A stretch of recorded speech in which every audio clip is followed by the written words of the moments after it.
kewajiban kita sebagai umat Islam, yakni melaksanakan sholat subuh berjamaah, dan juga kita dalam keadaan melaksanakan puasa Ramadan. Pada pagi hari ini, para jamaah, para bapak, para ibu yang berbahagia, insyaallah kita akan sharing. Mohon maaf belum bisa tampil ya. Saya belum pernah pakai tab ke Infocus. Tapi kalau anak muda biasanya bisa, anak-anak remaja pinter tuh dia. Pakai apa itu? Pakai ilmu apa? Ya. Insyaallah tema yang akan kita sharingkan pada pagi hari ini adalah meneguhkan keimanan dan ukhuwah di bulan Ramadan, puasa sebagai pilar peradaban Islam. Jadi bulan suci Ramadan ini sungguh luar biasa. Jadi Ramadan bukan hanya bulan ibadah, bukan hanya bulan tarawih, bulan apalagi puasa, bulan membaca Al-Quran, bulan berzakat dan lain sebagainya. Tetapi juga adalah bulan yang membentuk keimanan. Jadi dengan adanya bulan Ramadan ini, iman kita ini betul-betul dipupuk sedemikian rupa, disiram sedemikian rupa. Kemudian juga di bulan Ramadan ini ukhuwah Islamnya ini diperkokoh betul-betul. Umat Islam ini kelihatan di bulan Ramadan. Biasanya masjid-masjid jamaah isyanya nggak banyak, di bulan Ramadan umumnya lebih banyak ya. Puasa yang kita jalani bukan hanya menahan makan dan minum. Di dalam Al-Quran tadi dibacakan, ya ayyuhal ladzina amanu kutiba alaikumus syiyam. Makna kata syiyam itu berbeda dengan kata shaum. Meskipun saya lihat ada beberapa ustadz yang menerjemahkan kebalik, yang shaum yang mana, yang syiyam yang mana ya. As-syiyam itu berbeda dengan shaum. Kalau shaum itu sifatnya umum. Shaum itu artinya imsak, menahan rasa sakit, itu shaum. Ketika Siti Maryam dikisahkan dalam Al-Quran melakukan shaum. Shaumnya itu artinya tidak bicara. Siti Maryam tidak berkomentar, itu shaum. Itu ya. Misalnya pejabat, dia tidak melakukan komentar-komentar walaupun sudah banyak kritikan-kritikan, nah itu shaum, menahan. Tapi kalau syiyam itu menahan yang ada aturan. Menahan makan, menahan minum, menahan bersetubuh dengan suami atau istrinya, dan juga menahan dari dosa-dosa. Itu namanya as-syiyam. Jadi puasa itu bukan hanya menahan lapar dan dahaga. Maka ada sebuah hadis bahwa kata Allah, saya enggak butuh lapar Anda. Man lam yada' qaulaz zur. Barang siapa yang ketika berpuasa tapi masih berdusta, ketika berpuasa masih berbohong, ketika berpuasa masih korupsi, ketika berpuasa masih yang lagi rame apa? Masih ngoplos. Blending ya. Tahu blending? Ngoplos. Masih berpuasa. Itu kata Allah, saya menurut hadisnya ya, hadis Rasulullah, Allah tidak butuh lapar dan dahaga kita. Nah, ini artinya apa? Artinya puasa itu bukan hanya sekedar lapar dan dahaga gitu ya. Harus lebih dari itu. Maka Al-Imam Al-Ghazali misalnya membagi puasa ke dalam 3 level. Ada puasa al-am, puasa umum. Puasa umum ini adalah puasa yang hanya menahan lapar, dahaga dan berhubungan. Itu puasa paling level bawah.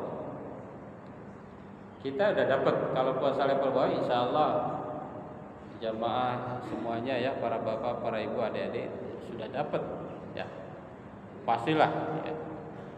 Masa orang Islam tidak berpuasa ya? Meskipun dalam penelitian ya, apakah ada orang Islam nggak berpuasa? Ada. Nah, kalau dicek di warung makan siang suka ada kelihatan kakinya kan? Ada, tapi menurut penelitian orang yang nggak berpuasa itu nggak banyak. Jadi menurut penelitian di dunia umat Islam ada 2 miliar jumlahnya aja 2 miliar. Kalau satu orang nyumbang 1.000 berapa tuh?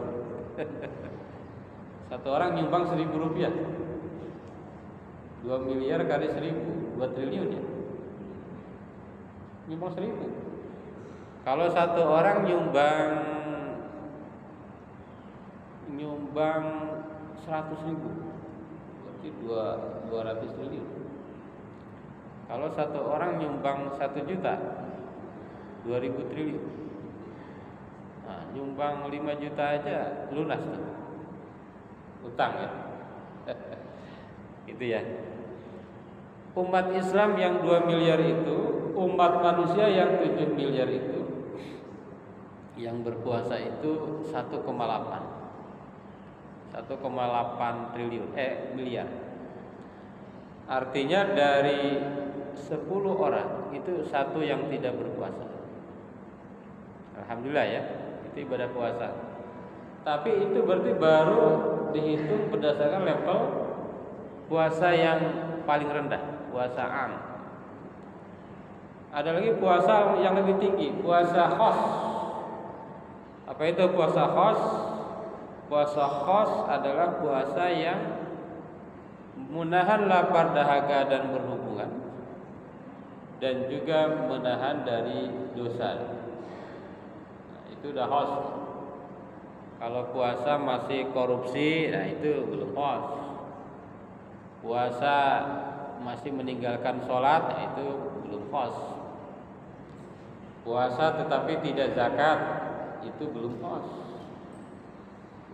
Karena ibadah yang paling lemah menurut penelitian, yang paling banyak itu puasa ya. Yang paling banyak dilakukan itu puasa. Yang paling lemah itu zakat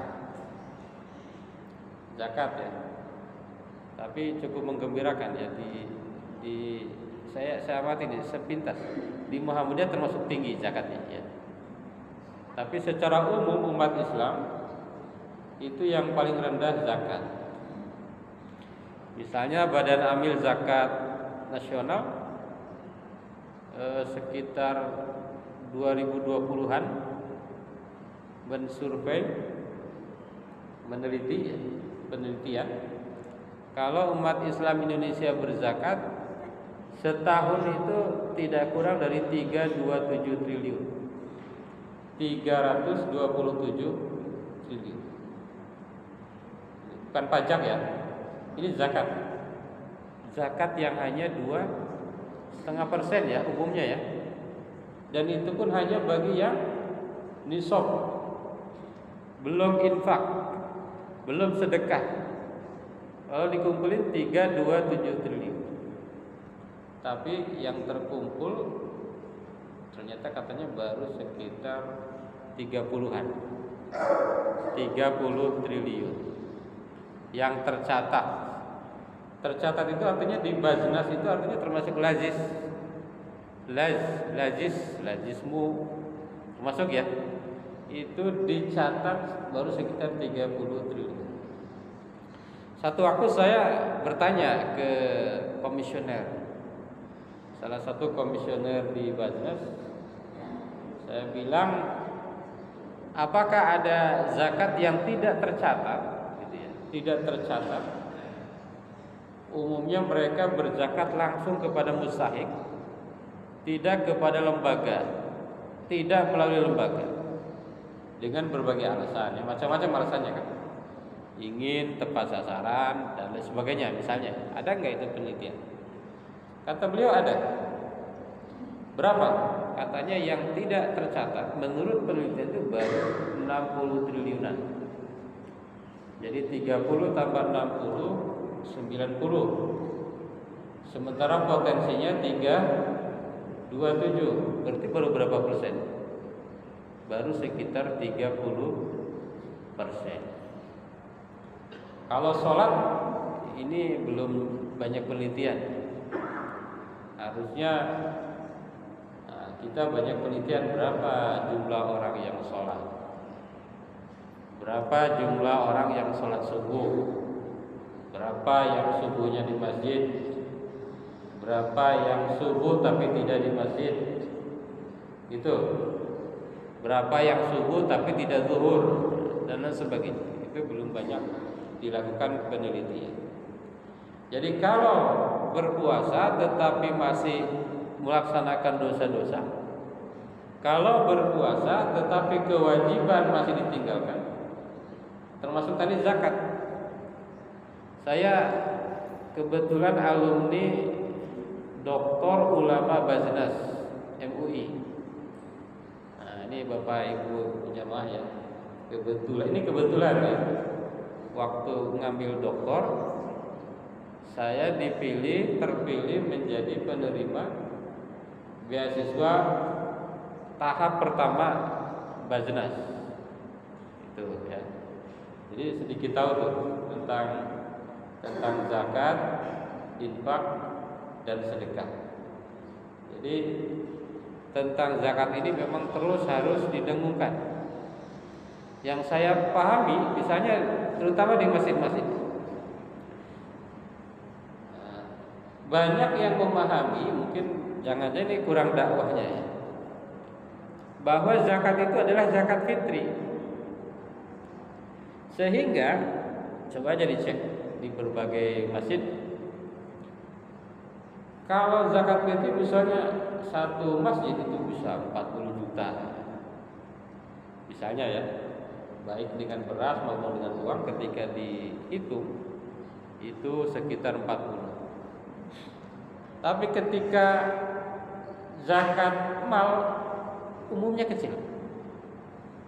Mungkin kecuali di sini ya, insya Allah lebih besar ya. Kan logikanya zakat mal itu lebih besar. Ini baru logika ya, logika kasar. Nah, seperti tahun lalu saya khatib di sebuah masjid. Ini hanya kasus terdengar suara pengumuman yang zakat zakat fitri itu 40 jutaan, zakat malnya hanya 8 juta. Ya kan? Jangan-jangan ini belum pada paham gitu ya.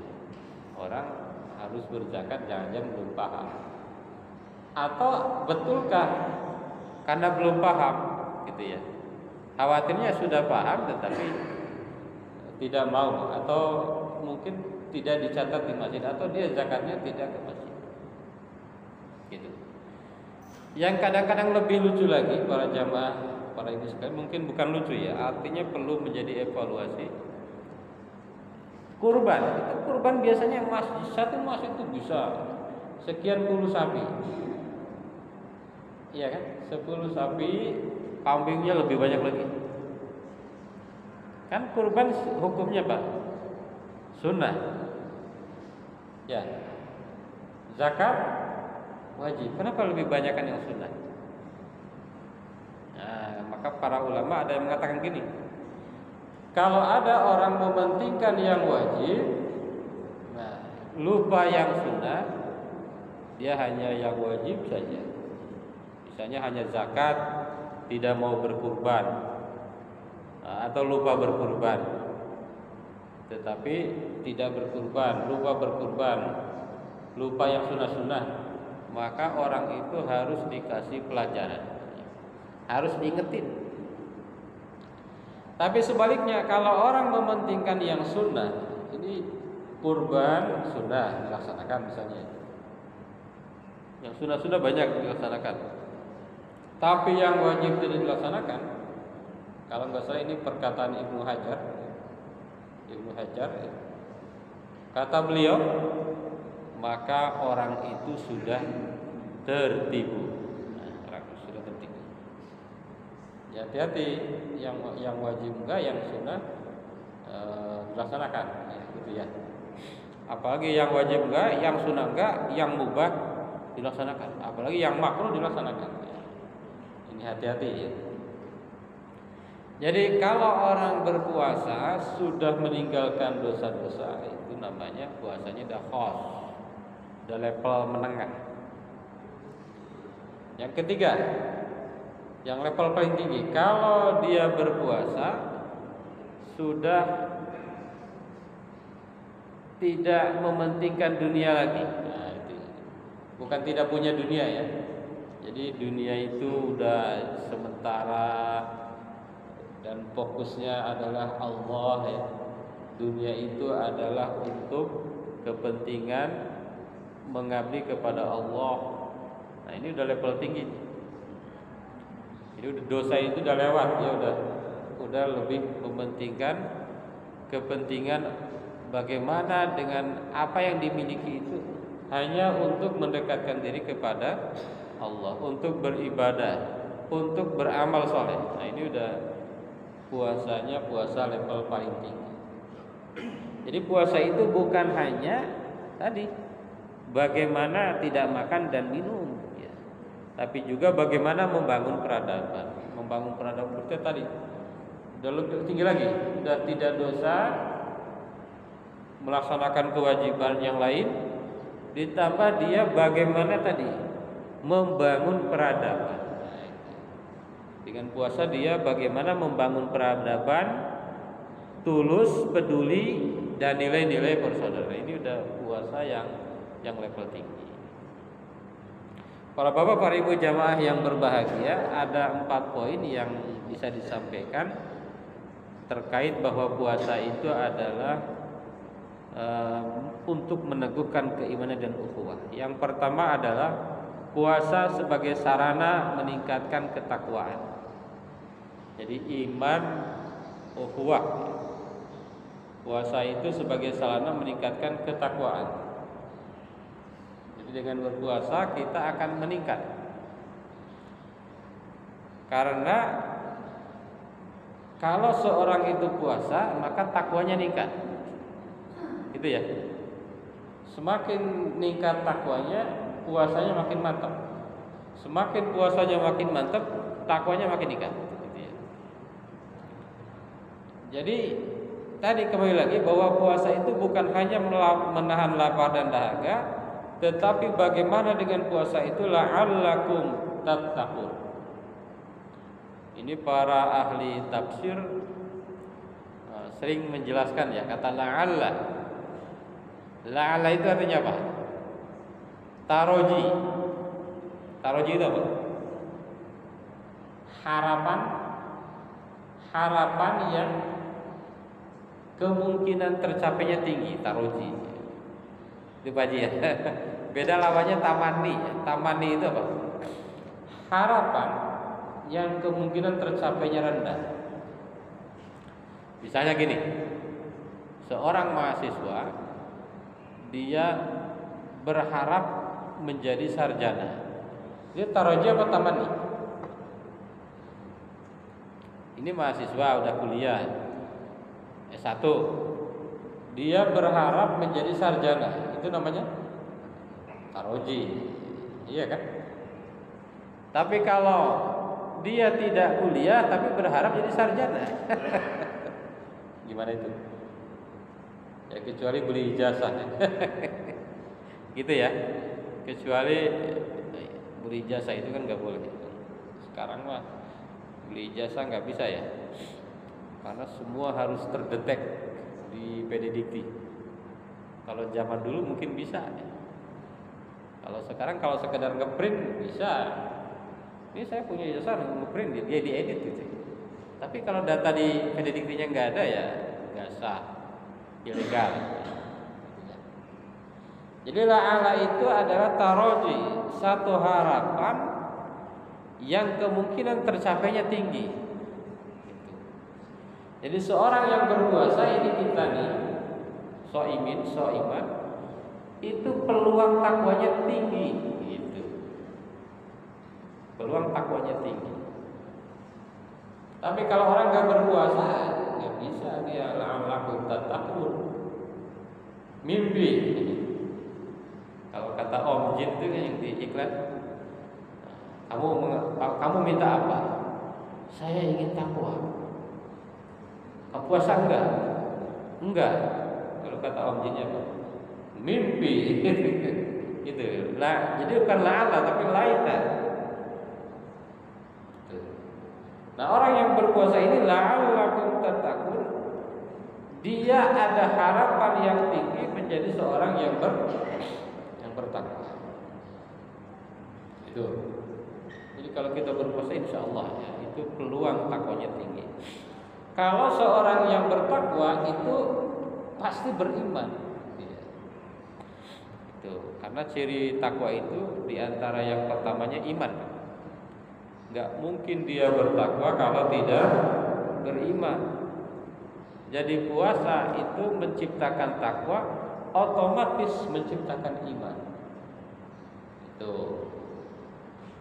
Karena dalam Al-Baqarah ada alif lam mim dzalikal kitabul la raiba fihi hudan lil muttaqin. Apa cirinya? Alladzina yu'minuna bil ghaib. Jadi tidak mungkin dia bertakwa kalau tidak beriman. Iman itu langkah pertama takwa. Itu. Cuma kalau Islam gimana? Kan suka ada mu'alaf ya, baru masuk Islam ya. Apakah seorang yang Muslim itu mukmin? Belum tentu. Itu.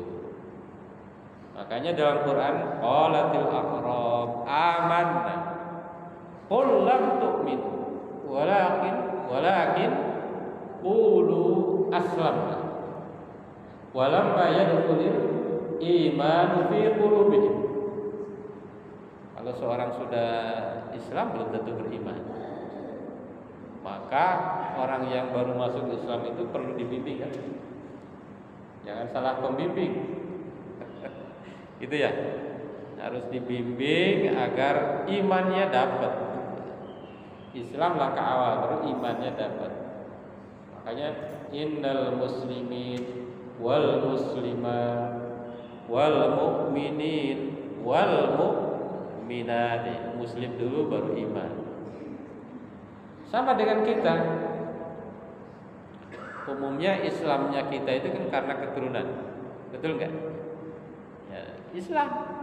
Dari lahir Islam kita. Bagaimana agar imannya mantap? Dengan ilmu, dengan kajian, dengan sekolah, dengan ibadah, termasuk puasa. Dengan puasa maka keimanan kita insya Allah akan semakin kokoh. Sebaliknya, kalau kita tidak berpuasa pasti rontok keimanannya. Itu udah pasti. Kalau kita zakat, iman naik. tidak zakat terkikis. Kita sholat iman naik, tidak sholat terkikis. Itu. Maka dalam Al-Mu'minun qad aflahal mu'minun alladzina hum fi sholatihim khasyu'un. Dia sholatnya khusyuk. Walladzina hum 'anil lagwi mu'ridun. Dia tidak banyak hura-hura, tidak banyak melakukan hal-hal yang tidak penting, termasuk perbuatan makruh, haram, syubhat. Walladzina hum lizakati fa'ilun walladzina hum li furujihim yuhafizun illa ala azwajihim aw ma malakat aymanuhum fa innahum ghairu malumin famani batagha wara'a dzalika famani tada wara'a dzalika faulaika humul adun walladzina hum li amanatihim wa ahdihim ra'un. Amanah, kalau pemimpin tidak amanah, ini tidak beriman, tidak beriman sempurna. Walladzina hum ala salawatihim yuhafizun. Salat itu bahkan 2 kali. Di dalam tafsir bahkan puasa itu adalah bagian dari ibadah yang paling utama dalam Islam. Puasa ya, asyam. Maka kita betul-betul dengan puasa ini dampaknya luar biasa ya. Dampak kepada ketakwaan, dampak kepada keimanan. Hadirin jamaah yang berbahagia, maka dengan puasa ini kita bisa meningkat takwa. Apa saja? Di antaranya adalah latihan kesabaran. Latih sabar. Tidak makan selain di waktunya. Walaupun halal tidak dilakukan karena sedang berpuasa. Yang tadinya suka marah ketika berpuasa umumnya cenderung berkurang. Termasuk ikhlas dan patuh kepada Allah. Ikhlas dan patuh kepada Allah, karena puasa itu menurut hadis qudsi,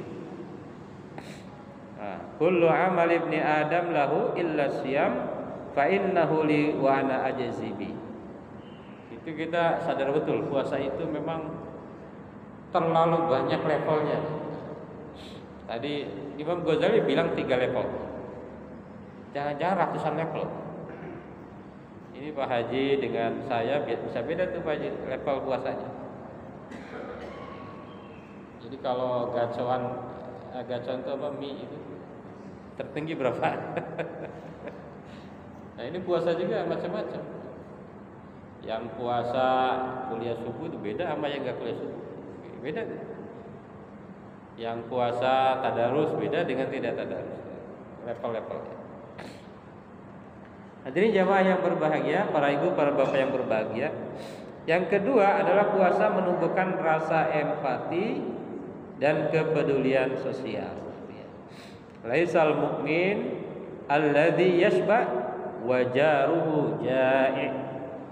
Tidaklah seorang mukmin itu kenyang tapi tetangganya lapar. Jadi kalau mau disebut mukmin, nggak boleh lihat orang lapar dibiarin. Meskipun di kita kadang-kadang banyak juga ya, sebetulnya kaya tapi minta-minta kan itu. Dicek lagi tuh. Sering lihat ya di medsos ya. Nah, misalnya minta-minta pulangnya dia naik mobil mewah. Menurut wartawan itu mewah. Walaupun ya nggak mewah-mewah banget tapi mewah, artinya nggak layak dia menjadi peminta-minta. Kenapa puasa meningkatkan empati? Ya, pertama kita merasakan lapar itu ya biar kita itu empati. Makanya dalam ayat terakhir surat Al-Baqarah tentang puasa, karena ada 6 ayat ya, para bapak jamaah yang berbahagia ya. Wala ta'kulu amwalakum bainakum bil batil. Sebetulnya itu. Maka kalau seorang korupsi itu aneh, puasa korupsi, wah, itu gimana? Jangan kau makan makanan orang lain dengan cara batil. Termasuk buat tulu biha ilal hukam litakulu fariqam min amwalin nas bil itsm. Termasuk Anda melobi penguasa agar Anda dapat proyek, apalagi dengan cara menyogok agar kamu dapat bagian, padahal itu sebetulnya bukan bagian kamu. Intinya puasa itu begitu. Bagaimana hati-hati dengan, karena kita lapar, kita ngerti. Kita ngerti, oh berarti kita itu jangan memakan milik orang lain. Jadi orang yang memakan milik orang lain itu parah banget ya. Kan yang paling tinggi itu dia memberi makan. Kalau netralnya dia nggak memberi makan, dia nggak ngambil. Ini nggak ngasih, ngambil, itu lebih parah. Lebih parah lagi dia sebetulnya gajinya cukup, ngambil lagi, itu lebih parah. Jadi pencuri kalau nyurinya karena betul-betul lapar, ya salah juga. Cuma ini orang kenyang, gajinya gede masih gede. Ya ngeri manusia itu ya, tidak pernah cukup. Satu gunung pengen dua gunung, dua gunung pengen tiga gunung, ya betul ya. Satu periode pengen dua periode, ya. Dua periode pengen tiga periode. Sampai diingatkan oleh Allah Subhanahu wa Ta'ala. Nah, begitu. Manusia itu begitu. Puasa mendorong bagaimana berbagi dan solidaritas sosial. Maka Rasulullah bersabda, "Kana Rasulullah ajwadan nas wa kana ajwada ma yakunu fi Ramadan." Rasulullah itu adalah orang yang paling dermawan. Jadi kalau mau ditanya siapa yang paling dermawan, jawabannya siapa? Rasulullah Sallallahu Alaihi Wasallam. Kan suka ada yang menceritakan Nabi itu miskin. Nabi itu nggak miskin. Para ahli ekonomi menghitung harta Rasulullah itu 1.251 kilogram emas. 1.251 kilogram emas. Sekarang 1 gram berapa? 1,7 ya. Wah, Rasulullah itu hartanya sekitar 5 triliun kurang. Apakah itu orang miskin? Enggak, orang kaya. Ya kan? Lalu infaknya Rasulullah, zakat dan infaknya berapa? 1.217 kilogram emas. Itu saya secara kasar itu 60%. 60% memang Rasulullah infak, zakat dan infak, sedekah dan lain-lain. Kalau kita cukup 2,5%. Umumnya ya 2,5%. Gitu. Jadi betul-betul ini bagaimana puasa itu adalah bagaimana mengajarkan berbagi, dan Rasulullah di bulan Ramadan lebih rajin lagi berbagi. Ya. Gitu. Kita juga alhamdulillah ya, umumnya begitu. Umumnya di masjid-masjid ada takjil, ya kan? Itu bagian dari berbagi. Ada takjil, ada apa lagi? Ada santunan. Saya sering lihat tuh santunan ini di bulan Ramadan lebih banyak. Tapi masih perlu ditingkatkan lagi, tentunya ya. Hadirin jamaah yang berbahagia, yang ketiga, berpuasa ini memperkuat ukhuwah Islamiyah. Ukhuwah Islamiyah ini hati-hati, umat Islam itu kalau bersatu gampang sekali, Pak. Kalau umat Islam itu bersatu itu enteng, Pak. Gampang sekali. Tadi ada 2M kan, 2 miliar. Satu orang nyumbang 1 rupiah aja udah 2 miliar. Iya kan? Satu orang nyumbang Rp1. Kita coba transfer Rp1, boleh nggak pakai bank?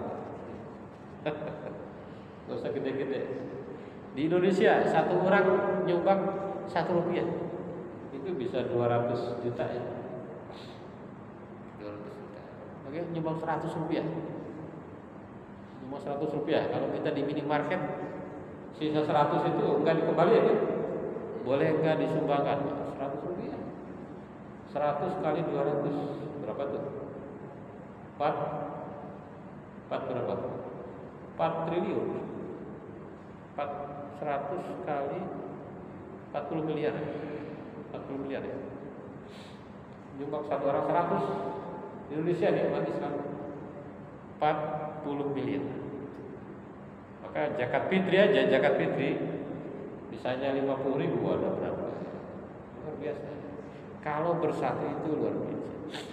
Cuma kadang-kadang kita lupa bahwa persatuan itu luar biasa. Maka ada ayatnya kan, innamal mu'minuna ikhwatun fa aslihu baina akhawaykum wattaqullaha la'allakum turhamun. Kata Allah, ya, orang Islam itu bersaudara. Maka saling perbaiki hubungan kita. La'allakum turhamun, agar apa? Agar Allah menyayangi, agar kita disayang Allah. Allah itu paling gak senang kalau kita gak bersatu. Dan di zaman modern itu, termasuk pendidikan itu, umumnya bagaimana mengajarkan persatuan. Tidak boleh itu. Kolaborasi, istilahnya kolaborasi. Tidak ada sesuatu yang keren tanpa kolaborasi. Itu ada pesawat terbang. Kenapa bisa ada pesawat terbang? Kolaborasi. Itu kalau kita naik pesawat tuh, itu kolaborasi pilot segala macam, cepat banget. Ya kan? Kolaborasi. Ini ukhuwah. Umat Islam itu harus, kalau ada orang dengan berbagai upaya dia memecah umat Islam, kita harus terdepan menjaga ukhuwah itu, karena itu akan selalu ada. Yang terakhir, jamaah yang berbahagia, adalah puasa itu adalah pilar peradabannya. Karena apa? Karena puasa menciptakan akhlak mulia. Karena puasa itu adalah mendorong solidaritas dan kesejahteraan sosial. Dengan akhlak mulia, peradaban akan maju. Ada kan satu bait syair, wa innamal umamul akhlaqu ma baqiyat fa in humu dhahabat akhlaquhum dhahabu. Para bapak jamaah yang berbahagia, para ibu ya, adik-adik, kalau ingin melihat masa depan sebuah bangsa, lihat akhlaknya. Udah itu aja. Lihat akhlak. Muhammadiyah masa depannya gimana? Lihat akhlak orang-orang. Indonesia masa depannya kayak apa? Lihat akhlak bangsanya, pemimpinnya. Gitu ya. Nah ini puasa itu menciptakan bagaimana kita itu berakhlak, dan akhlak itulah sesungguhnya penentu peradaban kita. Mudah-mudahan para jamaah hadirin yang berbahagia, ibadah puasa Ramadan ini betul-betul menjadikan kita bertambah keimanan kita, bertambah ukhuwah kita, ukhuwah Islamiyah terutamanya, ukhuwah wataniyah, ukhuwah Islamiyah, dan tentunya ini akan berdampak bagi semuanya, semua hal. Kalau umat Islamnya beriman, ukhuwahnya luar biasa, maka semua aspek insyaallah dunia wal akhirah hasanah. Jangan kayak orang sono. Kenapa nggak disebut-sebut Khadijah? Hasanah. Hasanah artinya baik ya. Jadi insya Allah dunia baik, akhirat juga akan baik. Dunia bahagia, akhirat mendapat surganya Allah Subhanahu wa taala. Hadirin jamaah yang berbahagia, mungkin itu aja yang bisa disampaikan. Ini udah 1 menit lagi syuruk. Saya sih ingin ada satu pertanyaan kedua ya, dari yang muda-muda, yang merasa muda atau muda, monggo.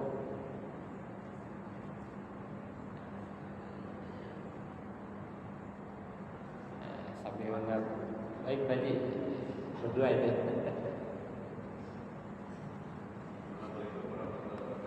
Waalaikumsalam.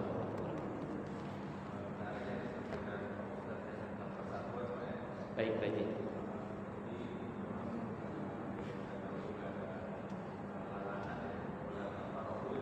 Waalaikumsalam.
Sebelahnya. Nah, dikatakan ini Allah. Tadi terkait dengan saudara saya dan daftar haji Pak. Ya. Jadi dapat waktu sekitar 2030. Ya. Nah, untuk mencapai pelunasan biayanya itu dia beli emas Pak.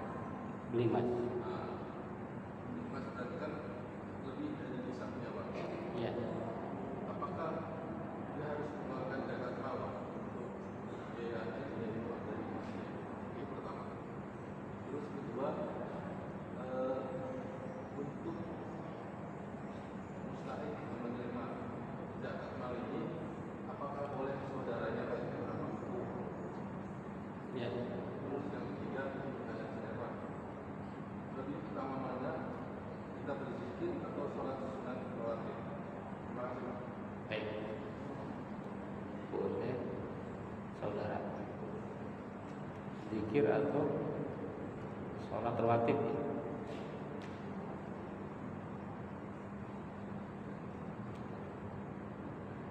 Baik Bapak Ibu jamaah yang berbahagia, ini pertanyaan yang keren-keren. Jadi ya, ini pertanyaan dari seorang yang bacaannya banyak, tontonannya banyak ya. Persatuan wala tafarraqu. Jadi umat Islam itu jangan berpecah belah. Wa'tasimu bihablillahi jami'an ya.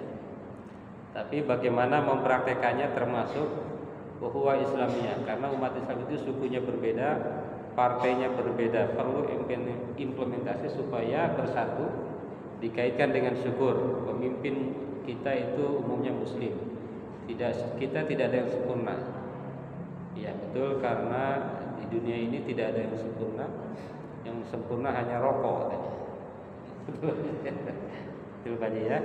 Kita perlu etika bagaimana mengkritik pemimpin, bagaimana agar timbul mahabbah. Nah, ini memang harus menjadi kesadaran bersama. Kalau semuanya bertakwa, takwa semua, wah, mantap aja. Saya ingin memuji guru saya, namanya Prof. Mukti. Prof. Mukti itu di kami ngajar bareng kan, kami di UIN. Cuma kami junior, beliau senior.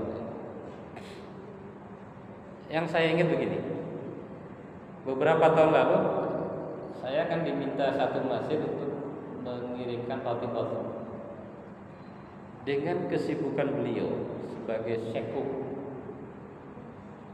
sekung kan, mau mengisi khotib di satu sekolah biasa di Jakarta. Masya Allah.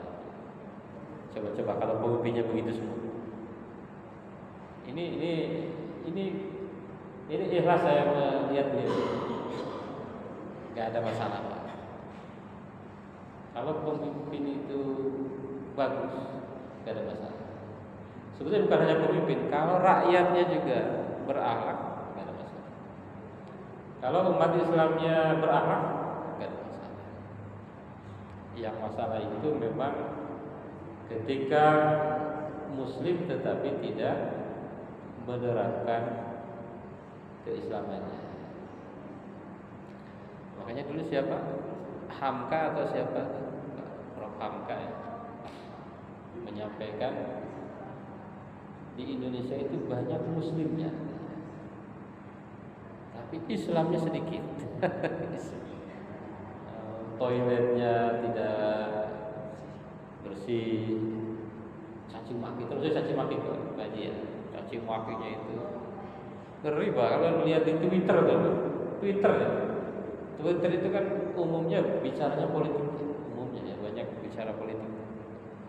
Itu caciannya luar biasa. Cuma gini Kak, kalau hanya rakyatnya yang bagus nggak bisa juga. Misalnya rakyatnya mengkritik dengan baik, tapi kan kalau pemimpinnya nanti kritik ya nggak didengar juga. Atau pemimpinnya baik tapi rakyatnya itu pun harus saling. Nah, ini bagian dari dakwah kita.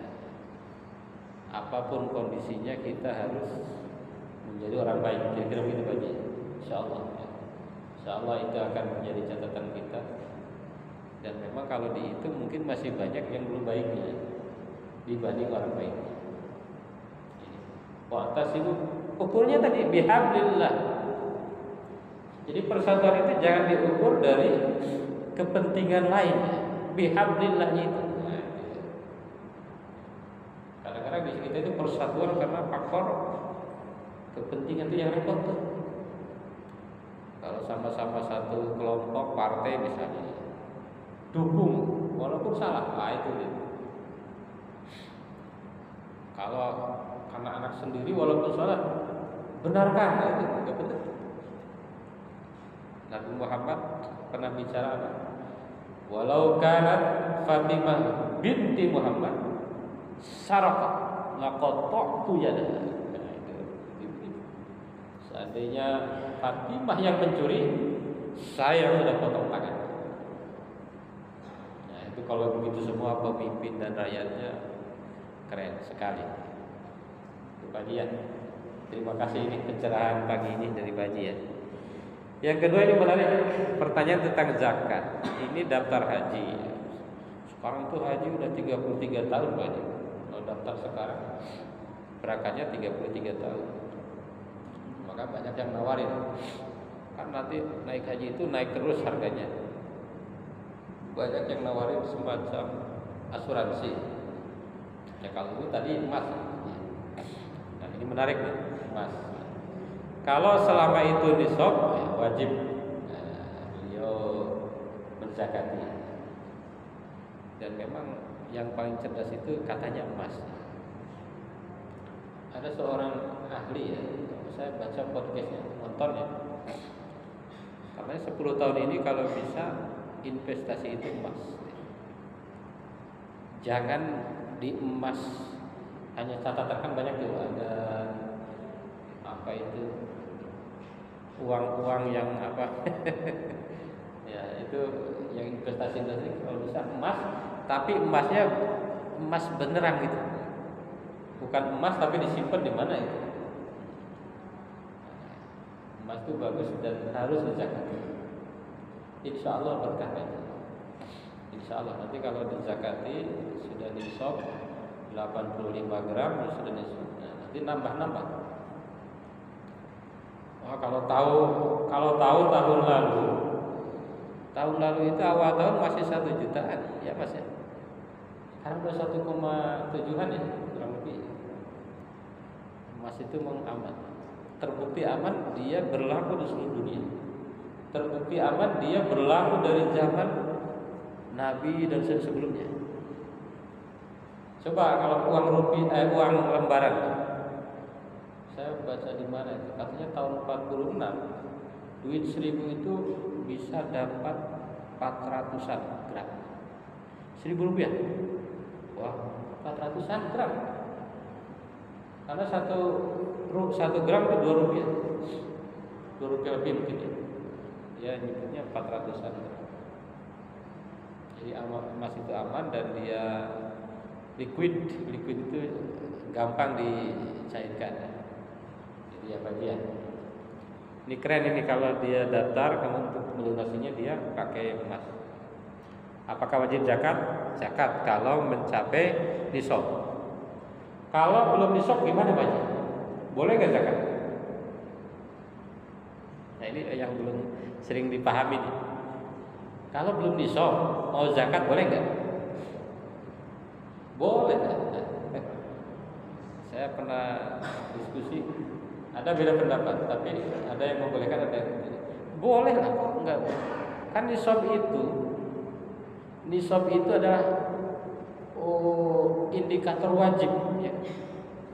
Artinya sebelum nisab zakat enggak lebih bagus gitu. Misalnya emasnya baru 80 gram, mau zakat bagus. Lebih bagus. Karena gini, karena pahala ibadah wajib itu kan berlipat-lipat. 1000 rakaat sunnah untuk mengganti 1 rakaat wajib itu enggak cukup. Jadi ibadah zakat saya infak aja ya. Zakat aja. Yang wajib gitu. Ibadah wajib itu tinggi sekali derajatnya. Pahala dan derajatnya di sisi Allah. Zakat mal boleh tidak ke saudara? Nah, menurut para ahli fikih boleh, tapi saudara yang tidak menjadi kewajiban dia. Nah, itu ya. Kan saudara itu banyak yang jauh-jauh. Kalau yang tidak menjadi tanggungan dia itu boleh. Kalau saudaranya itu dalam arti dekat ya, nggak boleh, nggak jadi zakat. Tapi kalau saudaranya jauh, nah, itu tidak boleh zakat. Infak, maksudnya infak ya. Jadi biar sah zakatnya, kalau mau saudara ya saudara jauh. Gitu ya. Jangan zakat ke anak sendiri. Anak sendiri kan kewajiban kita ya. Ini pahalanya ke anak sendiri Pak, gede. Walaupun bukan zakat. Gitu ya. Kemudian yang terakhir Pak Haji, terima kasih, ini zikir atau sholat rawatib. Kalau melihat tingkatan ibadah ya, sholat lebih tinggi. Sholat lebih tinggi dibanding dengan zikir, karena di dalam sholat ini ada zikir juga. Sholat rawatib lebih tinggi. Bahkan sholat tarawih itu kalah sama rawatib. Kan di kita itu kadang-kadang karena ini ya keumuman ya. Kalau Ramadan itu tarawih Salat rawatibnya enggak. Padahal pahalanya besaran salat rawatib. Apalagi zikir Pak, ya, kalah lah rawatib. Cuma karena rawatib itu terbatas, kan tidak boleh misalnya ba'diyah isya 20 rakaat kan nggak boleh. Ya ba'diyah. Ba'diyah isya 2 rakaat, ya udah sisanya berzikir. Jangan nambah-nambah. Rasulullah tidak mencontohkan tambah-tambah. Pakai logika lagi. 2 rakaat aja pahalanya besar, apalagi 20 kan nggak bisa begitu. Yang lainnya dipakai untuk berzikir. Ala bi dzikrillah tatma'innul qulub. Dengan zikir itu akan membuat hati menjadi tenang, membuat hati semakin dekat dengan Allah Subhanahu wa taala. Mudah-mudahan itu aja Pak ya. Insyaallah mudah-mudahan kita dengan pertemuan kali ini tadi keimanan kita dan hubungan kita semakin dijaga, semakin ditingkatkan ya. Ini gara-gara efisiensi atau apa nih? Menurut survei ini agak melemah tahun ini. Kegiatan-kegiatan masjid, haji, betul nggak tuh? Dibanding tahun sebelumnya katanya agak melemah. Ukhuwah, pertama ukhuwah. Apa namanya? Termasuk girohnya itu agak. Mudah-mudahan kita mantap ya. Apapun yang terjadi, kita keimanan terus kita pupuk. Apapun yang terjadi, ukhuwah kita, ukhuwah Islamiyah, ukhuwah wataniyah, ukhuwah basariyah tetap kita jaga, sehingga nanti kita akan fid dunya hasanah, fid dunya hasanah, wa fil akhirati hasanah. Kalau almarhum Prof Vito menerjemahkannya di dunia baik dan di akhirat baik, nggak begitu? Di dunia baik supaya di akhiratnya baik. Jadi kalau di dunianya bahagia, insya Allah akhiratnya bahagia. Kalau dunianya nggak bahagia, khawatirnya akhiratnya apalagi. Terima kasih Bapak Ibu jamaah semua. Mudah-mudahan ada manfaatnya. Mohon maaf atas kekurangan. Wassalamualaikum warahmatullahi wabarakatuh.